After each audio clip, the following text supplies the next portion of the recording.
انگریزی کی مثل مشہور ہے اسٹے ہنگری اسٹے فولش، یعنی سیکھنے کی پیاس کبھی نہ بجھنے دیں اور مقصد کے حصول کے لیے بے وقوفی کا طعنہ بھی قبول کر لیجیے۔ ان الفاظ کو شہرت اس وقت ملی جب ایپل کے بانی اسٹیو جابز نے یونیورسٹی کے لیکچر میں کہے تھے، جو قوم سیکھنا ختم کر دیتی ہے وہ تباہ ہونا شروع ہو جاتی ہے۔ سیکھنے کا ایک اہم ذریعہ مطالعہ ہے۔ دنیا کے سب سے کامیاب سرمایہ کار کا نام وارن بفٹ ہے۔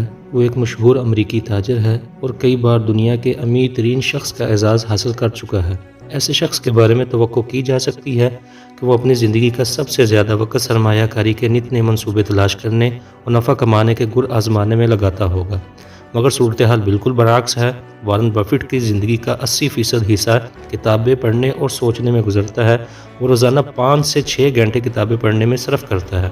امریکی صدر باراک اوباما سے تو ہم سب واقف ہیں۔ جب وہ دنیا کے سپر پاور امریکہ کے صدر تھے، اس وقت بھی وہ روزانہ 1 گھنٹہ مطالعہ کو دیتے تھے۔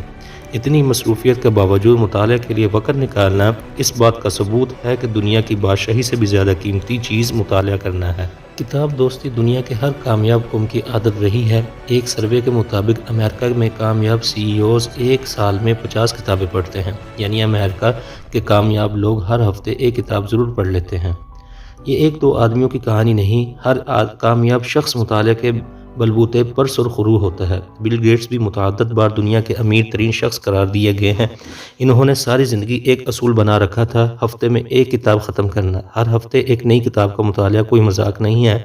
اس کے ساتھ ساتھ وہ ہر سال کتابوں کے مطالعہ کے لیے 2 ہفتے کی چھٹیاں لیتے تھے۔ ان 2 ہفتوں میں صرف اور صرف کتابیں پڑھتے تھے۔ یوں ہی نہیں کہا جاتا ریڈرز آر لیڈرز، کتابیں پڑھنے والا ہی قائد بنتا ہے۔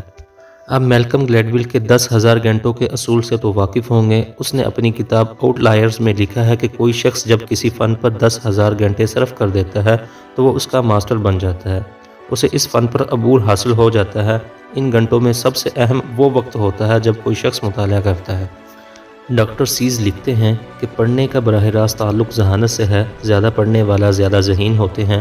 ہفنگٹن پوسٹ اور نیورولوجی میگزین کا دعویٰ ہے کہ پڑھنے سے ذہن طاقتور ہوتا ہے، دماغ زیادہ عرصہ تک تیز رہتا ہے۔ پڑھنا دماغ کی ورزش ہے، الزائمر دماغ کی بیماری ہے۔ مطالعہ کے عادی لوگوں کو یہ بیماری لاحق ہونے کا امکان بھی بہت کم ہوتا ہے۔ دماغی تناؤ ختم کرنے، ٹینشن کم کرنے اور پرسکون نیند کے لیے مطالعہ بے حد ضروری ہے۔ ذہانت کی ایک قسم کو فلوئڈ انٹیلیجنس کہا جاتا ہے، جس میں مسائل کو حل کرنے، چیزوں کو سمجھنے اور مختلف واقعات کے درمیان موجود مخفی ربط کو سمجھنے کا اندازہ لگایا جاتا ہے۔ ذہانت کی یہ قسم براہ راست مطالعہ سے ہی جڑی ہوئی ہے۔ دنیا کے کامیاب ترین بزنس مین پڑھتے ہیں، دوسروں سے آگے نکل جاتے ہیں۔ ہارورڈ بزنس ریویو کو اس بات پر تشویش ہے کہ امریکی معاشرے میں مطالعہ کا رجحان کم ہو رہا ہے، جس کے نتیجے میں وہاں لیڈرشپ اور قیادت میں کمزوری پیدا ہو گئی ہے۔ اس لیے چارلی منگ کہتا ہے، میں نے اپنی پوری زندگی میں ایک بھی سمجھدار شخص ایسا نہیں دیکھا جو مطالعہ کا عادی نہ ہو۔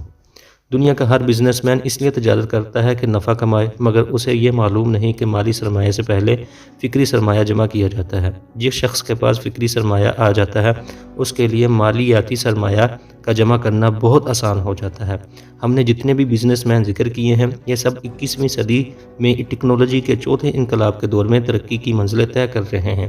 ان کی رسائی دنیا کے ہر سوشل میڈیا نیٹ ورک پر ہے، مگر انہیں معلوم ہے کہ ہمارا سرمایہ فیس بک پر نہیں، کتاب میں ہے۔ اس لیے وہ دنیا کے مصروف ترین شخص ہونے کے باوجود مطالعہ کے لیے وقت نکال لیتے ہیں۔ پھر دنیا کی ساری معیشت اب علم سے جڑی ہوئی ہے، اسے نالج اکانومی کا نام دیا جاتا ہے۔ فیس بک، یوٹیوب، ٹویٹر وغیرہ سب کے سب ایک آئیڈیا ہی تھے۔ یہ آئیڈیاز اس وقت اربوں ڈالر کی انڈسٹری بن چکے ہیں۔ آپ جتنا بھرپور مطالعہ کرتے ہیں، اتنے ہی زیادہ آئیڈیاز آپ کے ذہن میں آتے ہیں۔ اس لیے معاشی اعتبار سے بھی مطالعہ کی اہمیت سب سے زیادہ ہے۔ مسلمانوں کو تو پڑھنے کی اہمیت بتانے کی ضرورت ہی نہیں، اسلام کی تو پہلی وحی اقرا ہے۔ پڑھنے کو اتنی اہمیت دی گئی ہے کہ بدر کے قیدیوں کا فدیہ ہی تعلیم کو بنا دیا گیا۔ جب مسلمان ہجرت کر کے مدینہ منورہ منتقل ہوئے تو پڑھنے اور لکھنے والوں کی ایک جماعت مستقل مسجد نبوی میں رہنے لگی۔ پاکستان میں پڑھنے کی روایت بہت تیزی سے دم توڑ رہی ہے۔ گھروں میں لائبریری کلچر بالکل ختم ہو چکا ہے، کتاب پڑھنے والے کم ہو رہے ہیں، اس لیے کتاب لکھنے والے بھی ناپید ہوئے جاتے ہیں۔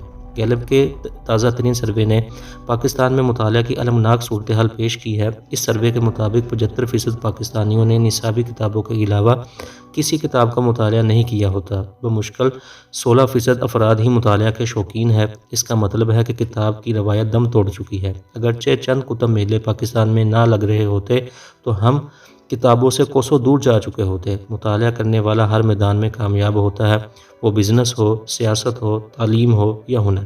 جو شخص اپنی فیلڈ سے متعلق مطالعہ کرتا ہے وہ دوسروں سے آگے نکل جاتا ہے۔ بدقسمتی سے ہمارا سلیبس اور نصاب عملی زندگی سے اتنا دور ہے کہ اسے پڑھنے کے بعد جو انسان عملی زندگی میں آتا ہے تو اسے کتابوں سے نفرت ہو چکی ہوتی ہے۔ وہ سمجھتا ہے کہ سالہ سال کے رٹے اور امتحانات کا عملی زندگی سے کیا تعلق، رہی صحیح کسر سوشل میڈیا اور موبائل فون نے پوری کر دی ہے۔ روزگار کی اتنی مشکلات ہوتی ہے کہ اس کے بعد موبائل پر ویڈیوز دیکھنے، واٹس ایپ میسج کا جواب دینے اور فیس بک پر سکرولنگ کے علاوہ کسی کام کا دل ہی نہیں کرتا۔ یہ بات سب سے اہم ہے کہ اس وقت ہر شخص کو مسائل حل کرنے کی صلاحیت، چیزوں کو نئے انداز سے دیکھنے اور آؤٹ آف دا باکس جا کر سمجھنے کی ضرورت پڑتی ہے۔ ان میں سے ہر صلاحیت صرف اور صرف مطالعہ سے ہی پیدا ہوگی۔ اس لیے کتابیں پڑھیں، کیونکہ کتابیں پڑھنے والا ہی کامیاب ہوتے ہیں، کتاب سے جڑنے والے ہی فلاح پاتے ہیں۔ کسی نے کیا خوب کہا تھا، زندگی یوں گزارو گویا تم کل مر جاؤ گے، کتابیں ایسے پڑھو گویا تمہیں ہمیشہ زندہ رہنا ہے۔